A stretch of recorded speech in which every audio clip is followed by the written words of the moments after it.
ನಮಸ್ಕಾರ, ರಿವ್ಯೂ ಚಾನಲ್ಗೆ ಸ್ವಾಗತ. ನಾನು ಸೌಖ್ಯ ಗಾಂವ್ಕರ್. ಸಿದ್ದರಾಮಯ್ಯನವ್ರಿಗೆ ಕಡೆಗೂ ಎದುರಾಯ್ತಲ್ಲ ಸಿಎಂ ಕುರ್ಚಿ ಆಘಾತ. ಅಧಿಕಾರ ಹಂಚಿಕೆಯ ಮುಹೂರ್ತ ಫಿಕ್ಸ್.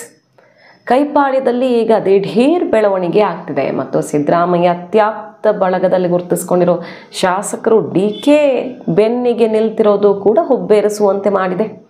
ಏನದು ಹಾಗಾದರೆ? ಸಿಗ್ತಾ ಇರುವ ಬಿಗ್ ಹಿಂಟ್, ಸಿದ್ದರಾಮಯ್ಯನವ್ರಿಗೂ ಬಲ ಬಂತು. ಸಂಡೂರು, ಶಿಗ್ಗಾವಿ ಎಲ್ಲ ಗೆದ್ದಿದ್ದು. ಆದರೆ ಡಿಕೆ ಶಿವಕುಮಾರ್ ಅವ್ರಿಗೆ ಅಧಿಕಾರ ಹಂಚಿಕೆಯ ವಿಚಾರವನ್ನು ನೆನಪು ಮಾಡುವಂತಹ, ಮತ್ತೆ ರಿಸಲ್ಟ್ ಬಂದಾಗ ಆರಂಭದಲ್ಲಿ ಡೆಲ್ಲಿಲಿ ಏನು ಮಾತುಕತೆ ಆಗಿತ್ತು ನೆನಪು ಮಾಡಿಕೊಳ್ಳಿ ಅಂತ ಹೇಳುವಂತಹ ಒಂದು ಬಲ ವಾಪಸ್ ಬಂತು. 24ರ ಚುನಾವಣೆಯಲ್ಲಿ ಪೆಟ್ಟು ಬಿದ್ದಿತ್ತು, ಅದನ್ನು ವಾಪಸ್ ಪಡ್ಕೊಂಡ್ರೆ ಈಗ ಎಲ್ಲ ಸರಿ. ಅಧಿಕಾರ ಹಂಚಿಕೆ ಮತ್ತೊಂದು ಮಾತುಕತೆ ಒಪ್ಪಂದ ಏನೂ ಆಗಿಲ್ಲ, ಮುಂದಿಂದನ್ನು ಹೈಕಮಾಂಡ್ ತೀರ್ಮಾನ ಮಾಡುತ್ತೆ ಅಂತ ಸಿದ್ದರಾಮಯ್ಯನವರು ಮೊನ್ನೆ ಹೇಳಿದ್ರು.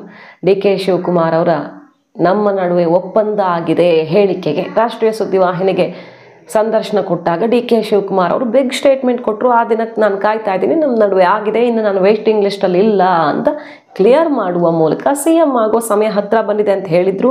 ಅದಕ್ಕೆಲ್ಲ ಕೌಂಟರ್ ಕೊಟ್ಟರು. ಪರಮೇಶ್ವರ್ ಅವರು ಸಿಟ್ ಮಾಡಿಕೊಂಡ್ರು. ಆದರೆ ಈಗ ನೋಡಿ, ಸೀನಿಯರ್ಸೇ, ಪಕ್ಷದ ಹಿರಿಯರೇ ಖಚಿತಪಡಿಸ್ತಿದ್ದಾರೆ ಡಿ ಕೆ ಶಿವಕುಮಾರ್ ಹೇಳಿದ್ದು ಅಪ್ಪಟ ಸತ್ಯ, ಅದರಲ್ಲಿ ಡೌಟೇ ಇಲ್ಲ ಅಂತ. ಕಾಂಗ್ರೆಸ್ ಅಂತೇಳಿ ಕೂಡ ಹೇಳಿದ್ದಾರೆ. ಆ ಕಾಲ ಸನ್ನಿಹಿತವಾಗ್ತಾ ಇದೆ. ನಡ್ರಿ ಅಧಿಕಾರ ಒಪ್ಪಂದ, ಡಿ ಕೆ ಶಿವಕುಮಾರ್ ಅಧಿಕಾರ ಒಪ್ಪಂದ ನಿನ್ನೆ ಶಿವಕುಮಾರ್ ಹೇಳಿರೋದೆಲ್ಲ ಕರೆಕ್ಟ್ ಆಗಿದೆ. ನಾನು ನಿನ್ನೇನು ಕೇಳಬೇಕು. ಮುನಿಯಪ್ಪನವರು ಕೂಡ ಅದನ್ನು ಒತ್ತಿ ಹೇಳ್ತಿದ್ದಾರೆ.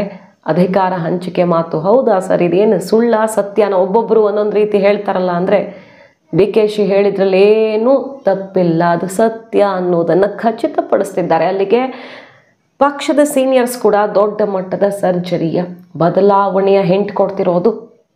ಹಾಗೆ ಮೊನ್ನೆ ತನಕ ಸಂಪುಟ ಸರ್ಜರಿ ಫಿಕ್ಸ್ ಅನ್ನುವ ಸುದ್ದಿ ದೊಡ್ಡ ಮಟ್ಟದಲ್ಲಿ ಕೇಳಿಬಂತು. ಸುಮ್ಮನೆ ಮೀಡಿಯಾಗಳ ಸುದ್ದಿ ಮಾಡಿದ್ದಲ್ಲ, ಶಾಸಕರು ಮಂತ್ರಿಗಳೇ ಅದನ್ನು ಒತ್ತಿ ಹೇಳಿದ್ರು. ಆದರೆ ಈಗ ಹೈಕಮಾಂಡ್ ಅದಕ್ಕೆ ಬ್ರೇಕ್ ಹಾಕಿದೆ ಅನ್ನೋದು ಗೊತ್ತಾಗಿದೆ. ಸಿದ್ದರಾಮಯ್ಯನವರೇ ಹೇಳಿದ್ದಾರೆ, ಹೈಕಮಾಂಡಿಂದ ಸಂಪುಟ ಸರ್ಜರಿ ಯಾವುದು ಸಂದೇಶ ಇಲ್ಲ ಅಂತ. ಅವ್ರು ಹೇಳಿದರೆ ನಾನು ಮಾಡಬೇಕು ಅಂತ. ಹಾಗಾಗಿ ಸಂಪುಟ ಸರ್ಜರಿಗೆ ಬ್ರೇಕ್ ಬಿರೋದಕ್ಕೂ ಕೂಡ ಕಾರಣ ಇದೇನಾ? CM ಕುರ್ಚಿಗೆ ಬದಲಾವಣೆ ಮಾಡೋ ಉದ್ದೇಶ ಇದ್ದರೆ ಸಂಪುಟ ಸರ್ಜರಿ ಈಗ ಮಾಡಿ ಏನೂ ಪ್ರಯೋಜನ ಇಲ್ಲ, ಮತ್ತೆಲ್ಲ ಚೇಂಜ್ ಆಗಲೇಬೇಕು. ಹಾಗಾಗಿ ಸಂಪುಟ ಸರ್ಜರಿ ಪೆಂಡಿಂಗಲ್ಲಿ ಇಡಲಾಗಿದೆಯಾ? ಅದಕ್ಕೆ ಪೂರಕವಾಗಿ ನೋಡಿ, ಈಗ ಚಾಮರಾಜನಗರದ ಕಾರ್ಯಕ್ರಮದಲ್ಲಿ ಸಿದ್ದರಾಮಯ್ಯನವರು ಬೇರೆ ನಾನು ರಾಜಕೀಯ ಅಂತ್ಯಕಾಲದಲ್ಲಿದ್ದೀನಿ ಎನ್ನುವ ಮಾತನ್ನು ಆಡಿರೋದು. ಏನಂತ, ಕನಿಷ್ಠ ಅಂದರೂ 20 ಬಾರಿ ಚಾಮರಾಜನಗರಕ್ಕೆ ಬಂದಿದ್ದೀನಿ, ಇಲ್ಲಿ ಬಂದರೆ ಅಧಿಕಾರ ಕಳ್ಕೊಳ್ತಾರೆ ಅನ್ನೋ ನಂಬಿಕೆ ಇತ್ತು. ಬಟ್ ನಾನು ಚಾಮರಾಜನಗರಕ್ಕೆ ಬಂದಾಗೆಲ್ಲ ಅಧಿಕಾರ ಕಳ್ಕೊಳ್ಳೋ ಬದಲು ಕುರ್ಚಿ ನನಗೆ ಗಟ್ಟಿಯಾಗಿದೆ ಅಂತ ಹೇಳ್ತಾರೆ.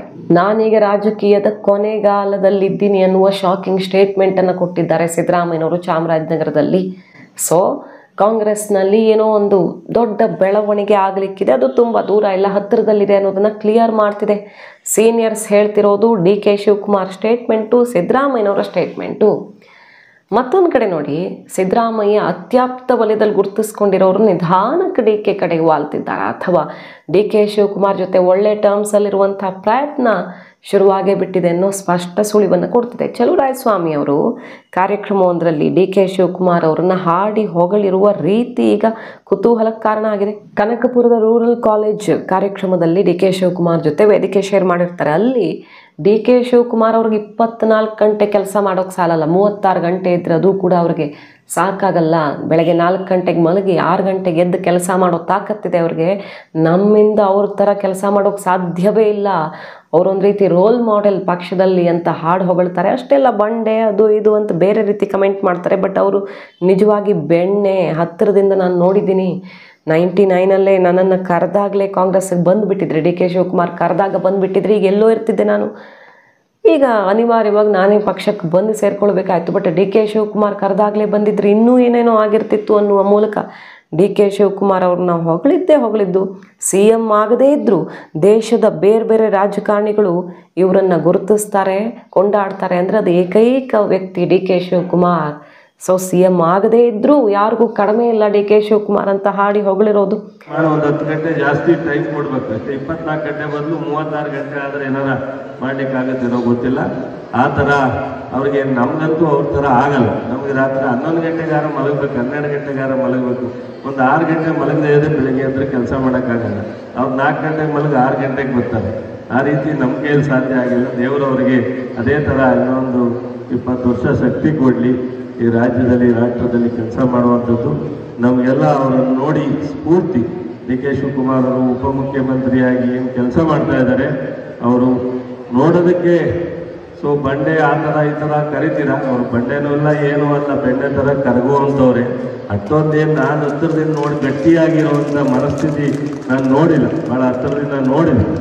ನಾನು ಅವರು ಬಹುಶಃ 99ರಲ್ಲಿ ನನ್ನ ಕಾಂಗ್ರೆಸ್ ಕರ್ಕೊಳ್ಳುವಂಥ ಪ್ರಯತ್ನ ಮಾಡಿದ್ರು. ಅವತ್ತು ಮಾದೇಗೌಡರು ಅವರು ಇಬ್ಬರು ಕರೆದಾಗ ನಾನು ಹೋಗಲಿಲ್ಲ. ಹೋಗಿದ್ದರೂ ನನ್ನ ರಾಜಕಾರಣ ಬಹುಶಃ ಇನ್ನೂ ಚೆನ್ನಾಗಿರ್ತಿತ್ತೇನೋ ಅಂತ ಕಾಣುತ್ತೆ. ಅದಾದ ಮೇಲೆ ಬಹುಶಃ ನಾನೇ ಅನಿವಾರ್ಯ ಇವರು ನೋಡಿಕೊಂಡು ಹೋಗಿ ನಾನೇ ಬರ್ತೀನಿ ಅನ್ನೋ ಕಾಲ. ಮುಂದಿನ ದಿನಗಳಲ್ಲಿ ಡಿ ಕೆ ಶಿವಕುಮಾರ್ ಅವ್ರಿಗೂ ಒಳ್ಳೇದಾಗೋದಿದೆ ಅನ್ನುವ ಭವಿಷ್ಯವನ್ನು ನೋಡ್ತಿದ್ದಾರೆ ಸಿದ್ದರಾಮಯ್ಯನವರ ಪರಮಾಪ್ತ ಚಲುವರಾಯಸ್ವಾಮಿ ಅವರು.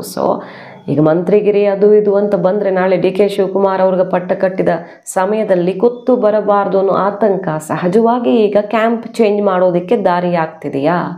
ಇದು ಅಚ್ಚರಿ ಮೂಡಿಸಿರೋದು. ಇತ್ತೀಚೆಗಷ್ಟೇ ಜಮೀರ್ ಅಹಮದ್ ಖಾನ್ ಅವರು ಕೆಲವು ದಿನಗಳ ಹಿಂದೆ ಡಿ ಕೆಗೆ ಬಹುಪರ ಕಂದಿದ್ದು ಕುತೂಹಲಕ್ಕೆ ಕಾರಣ ಆಗಿತ್ತು, ಜಟಾಪಟಿ ಆಗ್ತಿರೋ ಹೊತ್ತಲ್ಲೇ.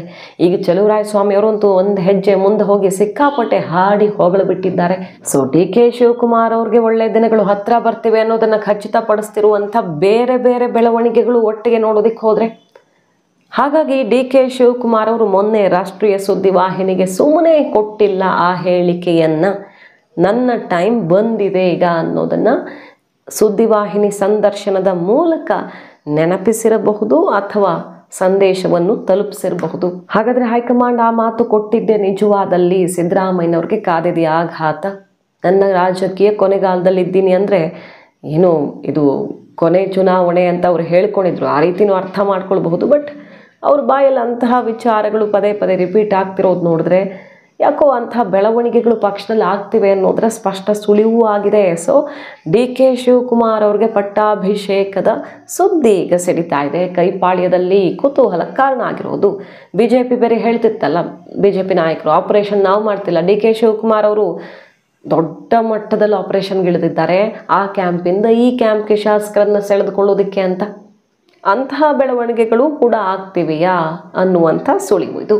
ಮಾಹಿತಿ ನಿಮ್ಗೆ ಇಷ್ಟ ಆಗಿದ್ರೆ ಮಿಸ್ ಮಾಡಿದ್ರೆ ನಮ್ಮ ಚಾನಲ್ನ ಸಬ್ಸ್ಕ್ರೈಬ್ ಮಾಡಿ, ನಿಮ್ಮ ಅಭಿಪ್ರಾಯ ಕಮೆಂಟ್ ಮಾಡಿ ತಿಳಿಸಿ. Thank you.